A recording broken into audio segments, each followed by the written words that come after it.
The next question will be offered by City Councilor Toby Shaw. And this will be a 1 minute response.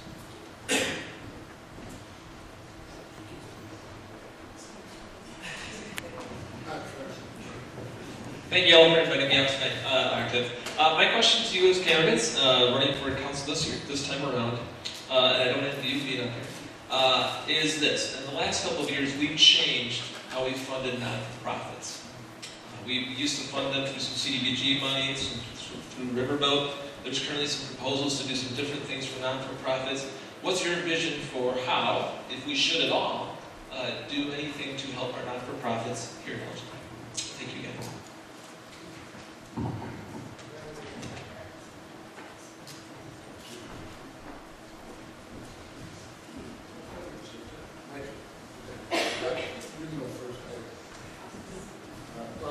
Yes, very big, very important subject.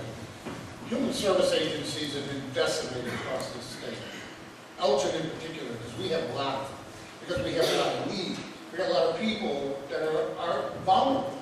And the agencies, and I've had some of them contact me, I know the executive directors of a couple of the most important ones, they are hurting. And it's because of the state. We have cut grants to them. We've tried to come up with some alternative ideas. I'm supporting the mayor in his efforts because he has a good relationship with these people. And we're trying to do the right thing because, folks, I got to tell you, we don't treat people who are drug addicted or have mental health issues, homeless with other issues mixed together. Our police, our ambulance drivers, our firemen are going to be dealing with it. And you are going to be paying for it. And I'm going to be paying for it. We're all going to be paying for it. So the bottom line is I'm looking, and Councilman Shaw was kind enough to open up this subject, and looking at going back to partially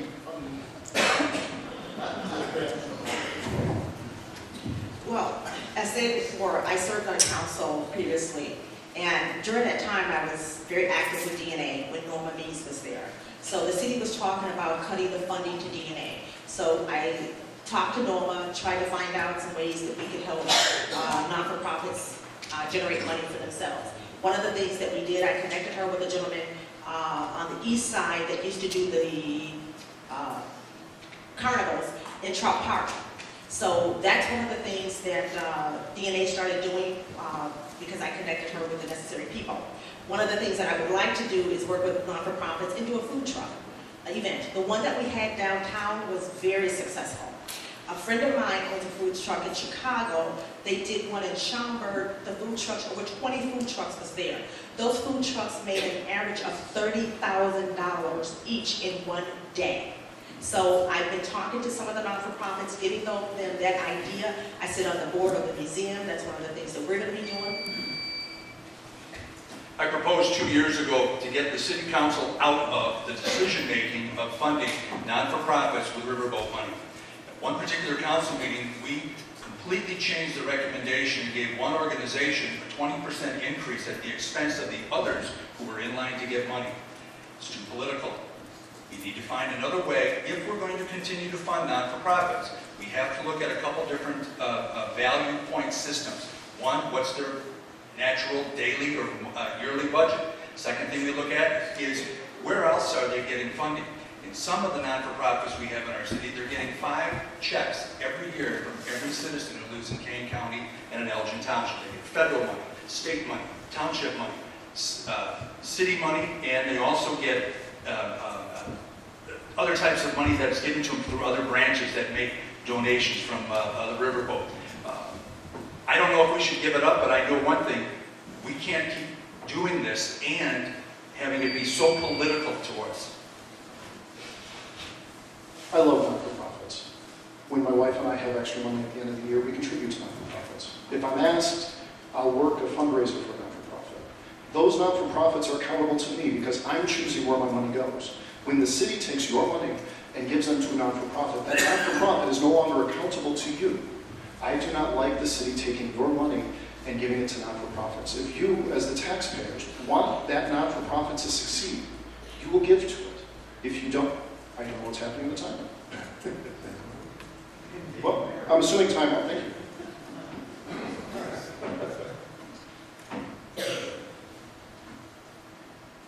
Thanks,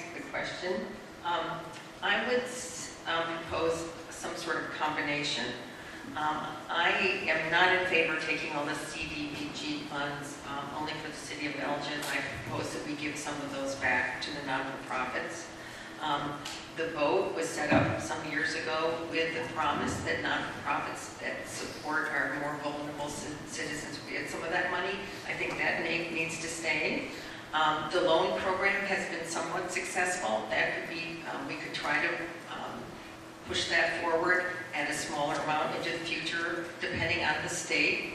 And the fourth is there is an idea on the table at the moment to take a building on Route 31 and Route 20 from the old state hospital and to give that to non-for-profits. But I think that comes out of Route 20 TIP funding, and I think TIP funding should go toward business and not toward non-for-profit. So I prefer to take that off the table. The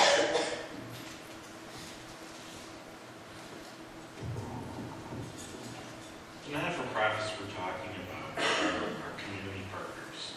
These are the people who help keep boys and girls off the streets so that they're not committing crime and having to interact with our police officers after school. These are the groups that take care of people who don't have mental health challenges, and people who take care of our homeless. And if they go out of business, we will have to be having those services covered then by our police and by our other public safety units. So I'm very supportive of it. I think that one of the things we did that was wrong was when we did switch from the community grant money, we just turned that tap off completely. They had to look at it. They had looked at having projects, construction projects, space projects that we had asked them to do, and we turned that money off. So we need to look at whatever we're doing as a partnership with our not-for-profits, because they are our community partners, and have them involved in the discussion, because some of them have some very brilliant people working for them, and I think together we can find some answers. The city often touts the AAA bond rating, often touts how great we're doing, but still we talk about cutting services, cutting funding to nonprofits. No. I work for the Department of Human Services, and I see these people every day. They're hurting. The state is hurting. They're hurting. Services are being cut back on them. They're not receiving what they should be receiving or were receiving, and they continue every day to struggle. And at this time, we should not be talking about cutting back on them. Gavin mentioned it when he said these are the people who are most vulnerable, and that's correct. We don't want to hurt those who are already hurting by continuing to cut their resources. So what we need to do is figure out a way to combine resources. So the building that was purchased on 20 and 31, that's something that we really need to move forward with and implement that in other areas of the city. We all need to combine resources during tough times.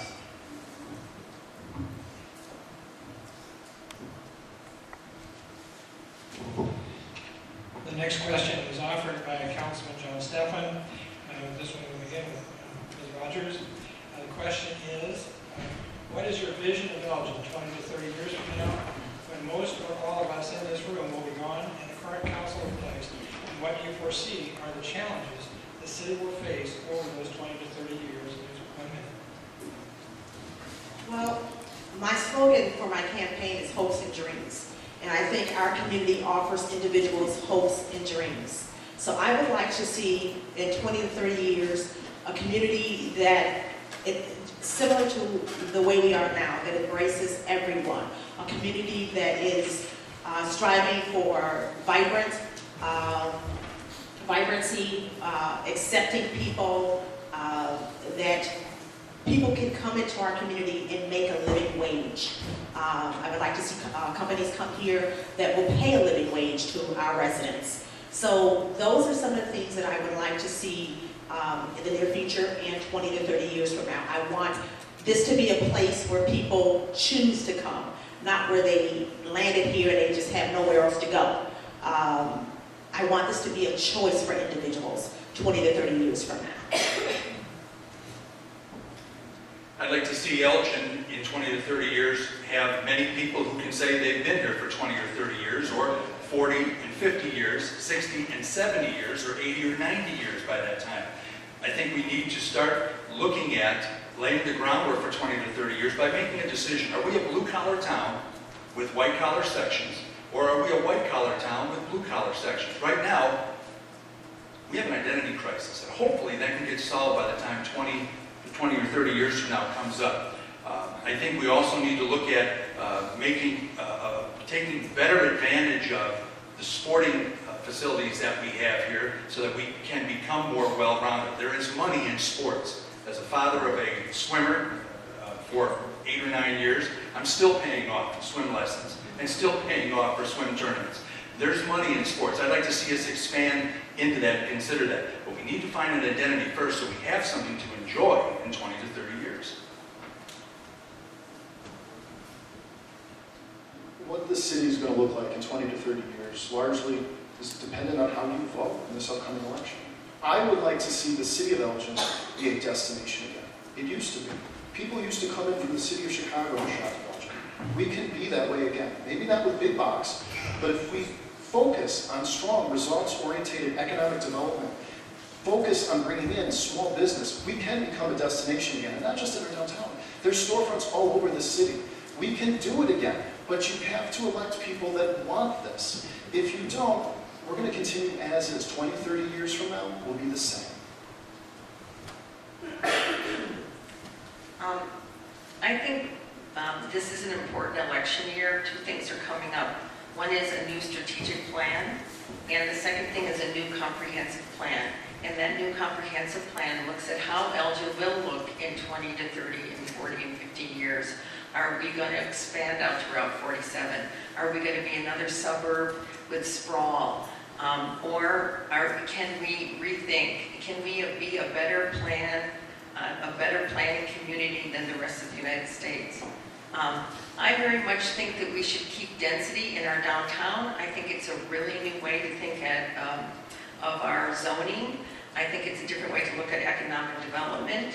I think when you put all your, if we can make downtown Elgin more livable, more walkable, that will attract more millennials, it will attract more young businesses, and then that we will have a view with we're using our resources more sustainably and our city more sustainable.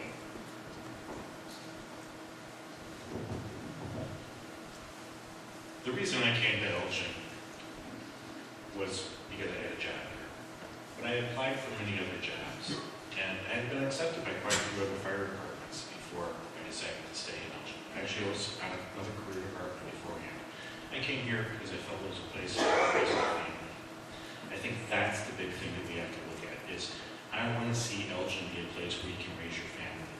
And pretty much everything else that's been said is what you need to raise your family. Having good health care here, having a good education system here, being economically viable, having good recreation facilities. But these are the things you need to raise your family. I've successfully raised 3 daughters here.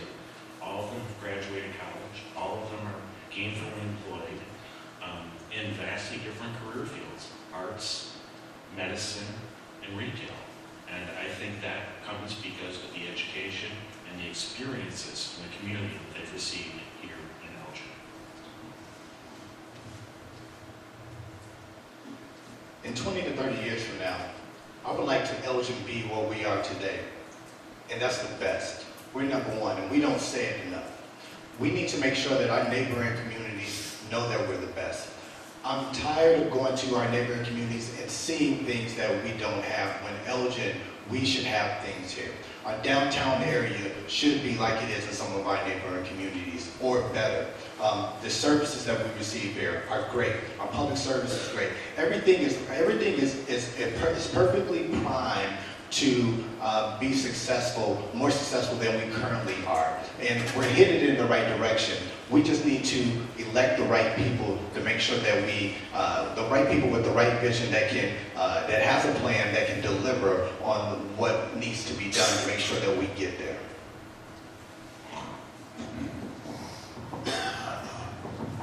Oh, wow, if I could see what was out ahead 20, 30 years, I would be a wealthy person. But my wife and I moved here 26 years ago because of the quality of the housing. At that time, Cobbler's Crossing, now it's Lawrence Park Manor. We bought a couple of other houses in Elgin. But that's beside the point. The quality of life, the services, the core services, the great public works, the great police, the great fire, those are the things people want. To raise a family, everything that's been said is rather important up here. I guess we all are on the same wavelength. I want to see the Civil War reenactment still going on in 20, 30 years. Took me 3 years to finally find a location for it. And it's the old state mental health property. That is going to generate thousands of visitors to our city each and every year for the next 20 years. That's economic development, folks. That's selling Elgin. That's showing what Elgin really is all about. Paul.